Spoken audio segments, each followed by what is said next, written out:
നമസ്കാരം. അധികാരം കിട്ടിയാൽ പിന്നെ ബി.ജെ.പി. ഇങ്ങനെയാണ്. തെരഞ്ഞെടുപ്പിന് മുമ്പ് പറഞ്ഞതൊക്കെ അങ്ങ് മറന്നുപോകും. പിന്നെ ചിലർ അതൊക്കെ വോട്ട് കിട്ടാനുള്ള ജുംല എന്ന് വെച്ചാൽ തട്ടിപ്പല്ലേ എന്നൊക്കെ തട്ടിവിടും. കൂട്ടത്തിൽ ഏറ്റവും അവസാനത്തേതാണ് രാജസ്ഥാനിൽ സംഭവിച്ചത്. രാജസ്ഥാനിൽ 450 രൂപയ്ക്ക് LPG സിലിണ്ടറുകൾ നൽകുമെന്ന ബി.ജെ.പിയുടെ വാഗ്ദാനം രാജ്യസഭയിൽ മന്ത്രി തള്ളി. നവംബറിലെ നിയമസഭാ തെരഞ്ഞെടുപ്പിന് മുന്നോടിയായുള്ള പ്രകടന പത്രികയിൽ 450 രൂപയ്ക്ക് LPG സിലിണ്ടർ എന്ന വാഗ്ദാനം ബി.ജെ.പി. ഉൾപ്പെടുത്തിയിരുന്നു. ആഭ്യന്തരമന്ത്രി അമിത്ഷായും ഈ വാഗ്ദാനം ഒരു റാലിയിൽ പരസ്യമായി ഏറ്റുപറഞ്ഞിരുന്നു. എന്നാൽ പെട്രോളിയം പ്രകൃതിവാതക സഹമന്ത്രി രാമേശ്വർ അതൊന്നും നടപ്പില്ലെന്നാണ് കഴിഞ്ഞ ദിവസം പാർലമെന്റിൽ പ്രഖ്യാപിച്ചത്. അങ്ങനെയൊരു വാഗ്ദാനത്തെക്കുറിച്ച് തനിക്കൊന്നും അറിയില്ലെന്നാണ് രാമേശ്വർ പറഞ്ഞത്.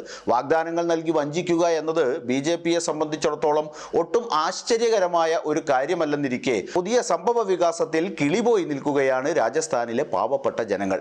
രാജസ്ഥാനിൽ 450 രൂപയ്ക്ക് സബ്സിഡിയുള്ള LPG സിലിണ്ടറുകൾ നൽകാമെന്ന് സ്വന്തം പ്രകടന പത്രികയിൽ ബി.ജെ.പി. പറഞ്ഞതിന് വിരുദ്ധമായി ഒരു കേന്ദ്ര സഹമന്ത്രി പറഞ്ഞിട്ടുണ്ടെങ്കിൽ അവരുടെ ഉള്ളിലിരിപ്പ് വ്യക്തം.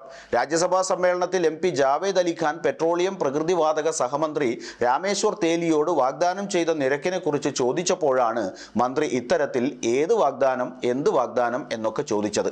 എന്നാൽ അത്തരത്തിലുള്ള ഒരു പ്രഖ്യാപനവും നടത്തിയിട്ടില്ലെന്നായിരുന്നു മന്ത്രിയുടെ നിഷേധം. ഇല്ല, രാജസ്ഥാനിൽ ഇത്തരത്തിലൊരു പ്രഖ്യാപനവും ഇന്ത്യ ഗവൺമെന്റിൽ നിന്ന് ഉണ്ടായിട്ടില്ല. നവംബറിലെ നിയമസഭാ തെരഞ്ഞെടുപ്പിന് മുന്നോടിയായുള്ള പ്രകടന പത്രികയിൽ 450 രൂപ LPG സിലിണ്ടർ വാഗ്ദാനം ബി.ജെ.പി. ഉൾപ്പെടുത്തിയത് ഓർമ്മപ്പെടുത്തിയപ്പോഴായിരുന്നു മന്ത്രിയുടെ ഞെട്ടിക്കുന്ന ജനവഞ്ചന പുറത്തുചാടിയത്. നവംബർ 22-ന് ആഭ്യന്തരമന്ത്രി അമിത്ഷാ പങ്കെടുത്ത റാലിയിൽ രാജസ്ഥാനിലെ സ്ത്രീകൾക്കായുള്ള വാഗ്ദാനം എന്ന നിലയിലാണ് കോൺഗ്രസ് 500 രൂപയ്ക്ക് കൊടുത്തുകൊണ്ടിരുന്ന പാചകവാതക സിലിണ്ടർ 450 രൂപയ്ക്ക് ലഭ്യമാക്കും എന്ന് പറഞ്ഞത്. സിലിണ്ടറിന്റെ വില വർദ്ധിക്കട്ടെ, എന്നാൽ രാജസ്ഥാനിലെ സ്ത്രീകൾക്ക് 450 രൂപയ്ക്ക് അത് ലഭിക്കും എന്നാണ് അന്ന് അമിത്ഷാ പറഞ്ഞത്. രാജസ്ഥാനിൽ ദാരിദ്ര്യരേഖയ്ക്ക് താഴെയുള്ള 76 ലക്ഷത്തിലധികം കുടുംബങ്ങൾക്ക് 500 രൂപ വിലയുള്ള LPG സിലിണ്ടറുകൾ നൽകിയ കോൺഗ്രസ് പദ്ധതിയെ ചെറുക്കാനാണ് ഷാ തന്റെ പ്രസംഗത്തിൽ പ്രകടന പത്രികയിലെ വാഗ്ദാനം ഊന്നി പറഞ്ഞത്.